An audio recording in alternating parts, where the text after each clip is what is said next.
Salut, je m'appelle Laure. Salut, je m'appelle Aurélien. Et on est La Rose des Vannes. Bah non, des vents. Bah non, des vannes. Bah non, des vents. Non, on avait dit des vannes. Oui, mais ça n'a aucun sens si tu dis la Rose des Vannes. Bah si, c'est ça, c'est le jeu de mots en fait. Bah oui, mais les gens ils comprennent pas. La Rose des Vents, c'est le voyage, c'est la boussole. On est est la Rose des Vents. Toujours pas. Bah non. On est là pour vous faire une petite interview canapé. On a des petites questions qui viennent de notre public qui attend impatiemment notre départ. Et nous allons y répondre tout de suite.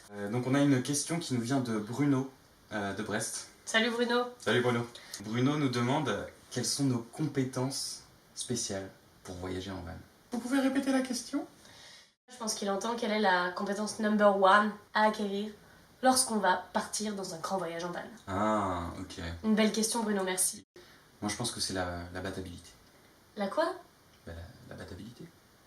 L'adaptabilité.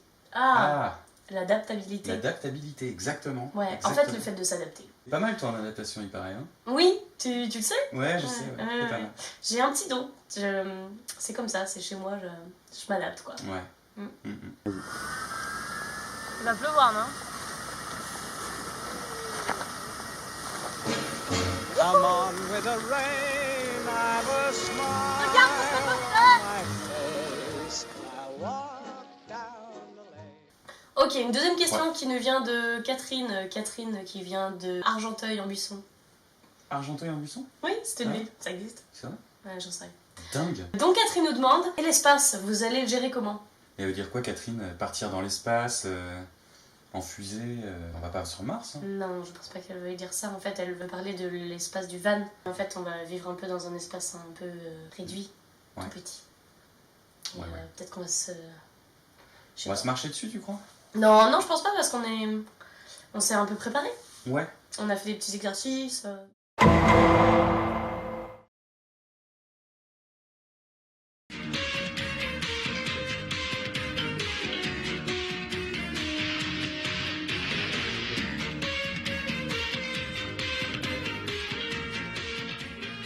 Donc, question suivante qui nous vient de Jean-Louis. Jean-Louis Borloo, hein, voilà, qui est oui, on est suivi par des personnes très importantes. Vous êtes confronté à la rudesse de la nature, bien sûr, à la solitude aussi. Oui. Et parfois même à de gros pépins. Moi, je pense que pour gérer les petites déconvenues, je te trouve plutôt fort. Ouais. Genre, une fois, voilà, ton robinet, il y avait un problème, t'as réussi à boucher une fuite avec un tampon. Enfin, je veux dire, tu résous les situations très très vite, quoi. Mais ça, tu sais, c'est à cause de mon enfance. Hein. Moi,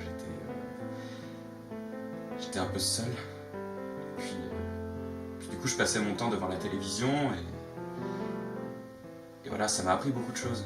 Je pense que je me suis beaucoup entraîné là-dessus, à la débrouille.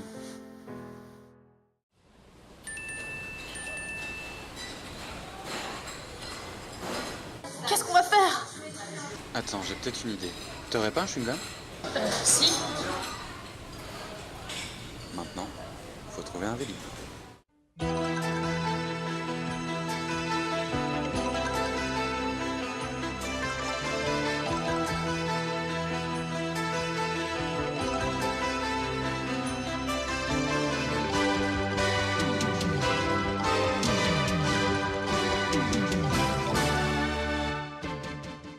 La question suivante nous vient de Patrice de Nice. Oui, Patrice nous demande comment on appréhende la partie travail dans ce voyage. On aura sûrement de la pub, des photos, des vidéos, des articles à faire. Est-ce qu'on se sent stressé, Laure ? Je dirais pas qu'on se sent stressé, je dirais plutôt qu'on est excité. On a hâte de découvrir un nouveau métier. Et ça va donner un nouvel aspect en fait à ce voyage qu'on n'a jamais connu avant. Et en plus, pour l'aspect publicitaire, on est capable de faire des choses plutôt subtiles, non ? Très subtil. On dirait autre chose.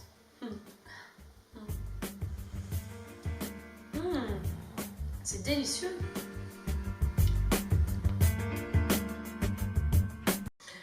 Une question de Bernadette. Bernadette qui vient de Franche-Comté. Bonjour Bernadette, j'adore les fromages. Oh là là, Bernadette nous pose un scénario. Imaginons vous êtes au milieu de nulle part, il pleut, vous êtes coincé dans le van. Comment est-ce que vous allez gérer l'ennui? Ah mais c'est une très très bonne question, Bernadette, hein, parce que l'ennui, ça ne nous connaît absolument pas. Non. Nous, on est ready, on fait face à toutes les situations. Ouais, il y en a là-dedans. On s'ennuie pas, jamais. Ouh là là. Le truc de vidéo. Qu'est-ce que tu fais? Bah, je m'occupe. 387, 388, 390... Ah, merde. 1, 2, 3, 4, 5, 6...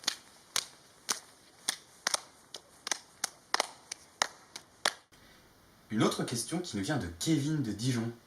Kevin nous demande, qui dit équipe de choc dit complémentarité. Vous nous en parlez? Oui, alors la complémentarité, c'est l'association entre le gruyère râpé et les coquillettes. L'un sans l'autre, ça n'a pas de sens. Oui, c'est comme une coquillette voyageant seule dans le désert. Si elle n'est pas avec le gruyère, elle se perd et elle meurt. C'est un peu comme avec toi. Tu es mon phare, la nuit, ma bouée de sauvetage.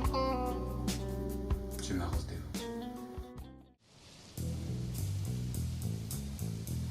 Aurélien? Aurélien?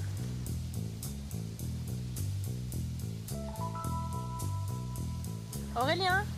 Mais je sais. La prochaine question nous vient de Axel de Bruxelles. Elle demande quel est votre objectif dans ce voyage. Hyper simple. Notre objectif, c'est d'aller à la rencontre des Norvégiens, d'écouter leurs histoires, de découvrir leur culture, mais aussi et surtout de raconter notre histoire. Oui, le premier sujet de conversation, ce sera le van. D'où vous venez, où est-ce que vous allez. Et on a envie de transmettre ce goût du voyage, en suivant notre parcours à travers nos vidéos, nos photos. D'ailleurs, on a déjà commencé. On a déjà convaincu quelques personnes. J'ai rencontré Laure et Aurélien lors d'un de leurs nombreux voyages ensemble. Ils m'ont tout d'abord fasciné par leurs histoires rocambolesques. J'étais banquier à l'époque et ils m'ont donné le goût du voyage. J'ai tout abandonné pour suivre leur voie, car ce sont vraiment deux êtres exceptionnels. Je pense que ce sont les seuls à vraiment mériter leur place à bord du Weevan pour la Norvège. Voilà, c'est la fin de notre interview canapé, et ceci n'est qu'un petit extrait de nos multiples compétences. Oui, on vous réserve encore plein de surprises. On vous donne rendez-vous le 30 mai. À bientôt!